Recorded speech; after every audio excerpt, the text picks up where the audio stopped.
everyone, so it's Katie here and today I'm going to be bringing you my March reading picks.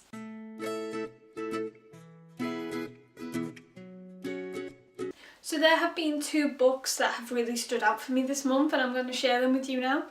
The first book is called Awoken by an author named Sarah Knopf.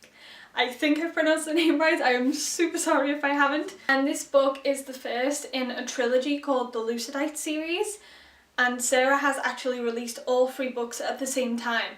So you can go from reading one straight on to reading the next. So Awoken is about a 17-year-old girl named Roya. At the start of the book, she's just discovered that she is a dream traveller. So dream travellers have the ability to basically travel in their dream. Not only can they go to anywhere in the world, but they can also travel to any time. Obviously there are certain rules in place so that they can't alter history in any way, and they actually can't touch anything physical whilst they're in the dream travelling state. In Awoken we find out that there was a prophecy that said that somebody would be able to defeat the main villain in the story, who was called Zhuang, I think. I'm not great with pronunciation. So because of that prophecy, Roya and a bunch of other people her age are sent to the Institute, which is a building that is underwater, and they train to see who has the best ability and stands the biggest chance at fighting this man. Now obviously I'm not gonna say any spoilers because I want you all to read this book because it's awesome, but what I can tell you is that the characters in this story are really great. Roya is definitely the type of character I like to read about in a book. Although she's confused and is questioning all the changes that are happening in her life, she's not really whiny as some protagonists can sometimes get when they're put in a completely different situation. The descriptions of her emotions and what she's going through are really well written, so you feel like you can relate to her and know what she's going through. The other characters are all really great as well. The main love interest is a character called Aiden, and he is super cute. I was in love with him from the moment he was introduced, but he's definitely got some issues. He's not a perfect character, and that's great because I know we're gonna see him and Roya be tested throughout the rest of the series. There's definitely a bunch of twists and turns in this book to keep you reading, and there are some things that I definitely didn't predict happening, which is always a good sign when reading a book because I hate it when I can guess what's gonna happen a mile off. Also, Sarah is an independent author, so she has published the series herself, and I really don't like it when people aren't willing to give self-published books a chance because stories like this are super exciting, and it's even better than some of the published books that I have read.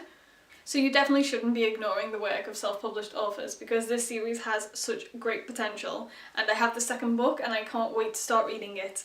If you want to know a little bit more about this series, then I actually interviewed Sarah on my blog, so I'll leave a link to that in the description and you can go check that out if you want. Awoken is definitely one of my top reads this month. So the second book that I really enjoyed this month is A Boy Like Me by Jenny Wood. I knew straight away that I wanted to read this book the minute I heard of it because it follows a transgender boy. We don't really get to see much of that in YA books, and this story is a perfect example of why we should. So A Boy Like Me follows Peyton Honeycutt on his journey through high school. He was born a girl named Catherine, and his mum pretty much wants him to be this perfect daughter that she can play dress up with and gossip with and talk about cute boys with, and he knows that he's never going to be that. The book starts with him wearing a dress in school that he's been bought by his mother, so he's wearing it to make her happy, and straight away it gives you a feel of what it must be like to be trapped inside a body that feels like it doesn't belong to you. You know how uncomfortable he feels in this dress, and it does a really good job of explaining what that must be like. Peyton meets a girl called Tara Parks, and she is wearing her brother's hand-me-down clothes. So she's wearing very boyish clothes, Peyton's wearing a dress. So they end up actually swapping clothes, and that's how his relationship with Tara begins. The story then follows Peyton's journey through high school and it explores his relationship with Tara, and we get to see the complications of the relationship that he has with his mother and how she won't accept him for who he is.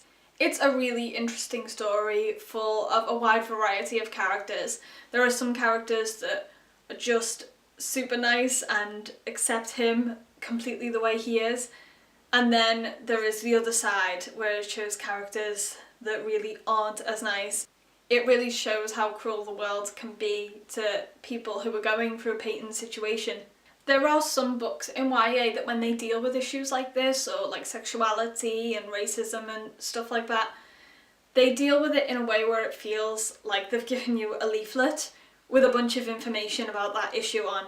This book doesn't feel like that at all. It's definitely a journey where you get to see the world through Peyton's eyes and live through that with him.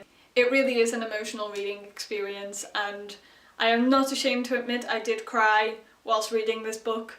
I think this story is really important, especially right now, because in the media lately there have been quite a few stories about transgender teens who have sadly committed suicide, and it's not an issue that we should be ignoring. We really should be trying to open up the world to the difficulties that these kids are going through.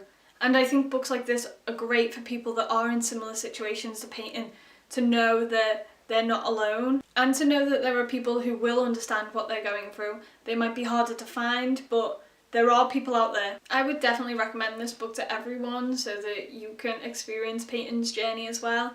There are some really heartwarming moments in the story. It's not all about the difficulties he goes through, it's also about some touching moments in his life as well. This story really gives out a message of hope, and it's wonderful to read. So they were my top reading picks for March. I hope that you like the sound of both of these books. I have reviewed them on my blog, and I'll put the links to both the reviews in the description area because they include links to buy the book if they are something that you really want to read.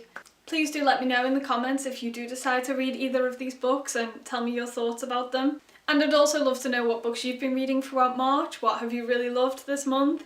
Or has there been a book that has really disappointed you? Let me know. Thanks for watching, guys. I'm now going to feed my ever-rumbling stomach that has not shut up throughout this entire video. I'll see you next time. Bye!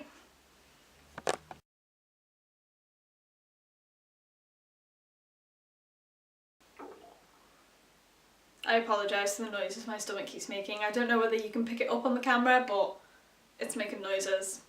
It wants dinner. Stop!